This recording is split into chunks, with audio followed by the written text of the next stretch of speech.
এদিকে ভোট পরবর্তী হিংসা রুখতে কড়া বিজেপি সরকার। জামালপুর থেকে দুই তৃণমূল নেতাকে গ্রেপ্তার করা হয়েছে। এই দুই তৃণমূল নেতার নাম তাবারক আলী মণ্ডল এবং শেখ শাহাবুদ্দিন। তাদেরকে পুলিশ গ্রেপ্তার করেছে। জানি না কখন কখন করা হবে, রাতে কটার সময়, এখন কি কখন কখন করা হবে, রাতে কটার সময়। পুরমন্ত্রী অগ্নিমিত্রা পাল তিনি বলছেন যে যাদের একাধিক গাড়ি রয়েছে তারা একটা দিন অন্তত বাসে চড়ুন। আমি নিজেও বাসে চড়তে প্রস্তুত রয়েছি। প্রধানমন্ত্রী জ্বালানি সাশ্রয়ের বার্তা দিচ্ছেন।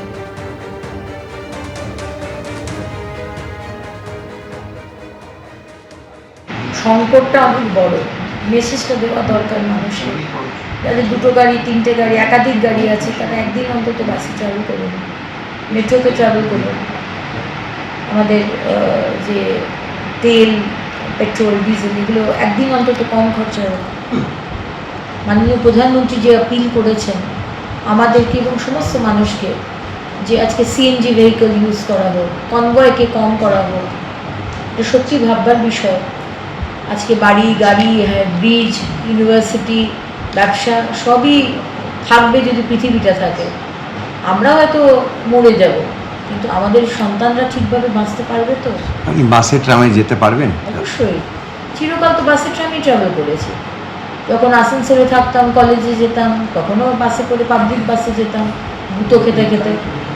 আবার যখন এই কলকাতাতে এলাম, যাদবপুর ইউনিভার্সিটিতে পড়ছিলাম, ফ্যাশন ডিজাইনিং করছিলাম রিলায়েন্সে, তখনও গুঁতো খেতে খেতে বাসে যেতাম।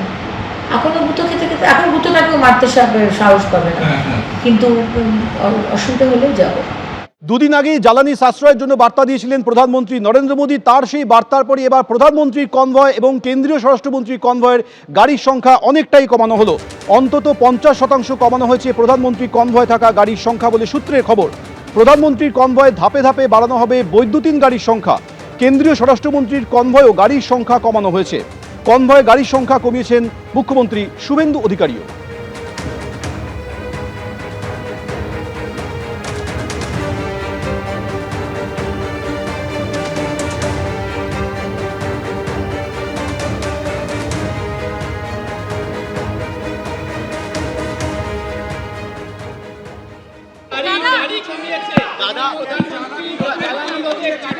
আমি ওয়েলকাম করেছি এবং আমি ওনার টুইট দেখার পরে, মানে খবরটা দেখার পরে, আমিও আমার সিকিউরিটি দায়িত্বে থাকা লোকজনকে বলেছি অপ্রয়োজনীয় গাড়ি রাখার প্রয়োজন নেই।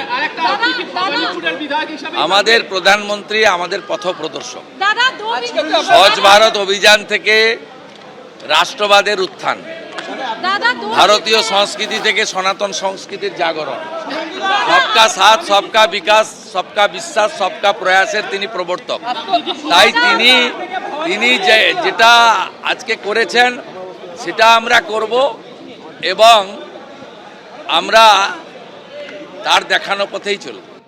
এবিপি আনন্দ, এগিয়ে থাকে, এগিয়ে রাখে।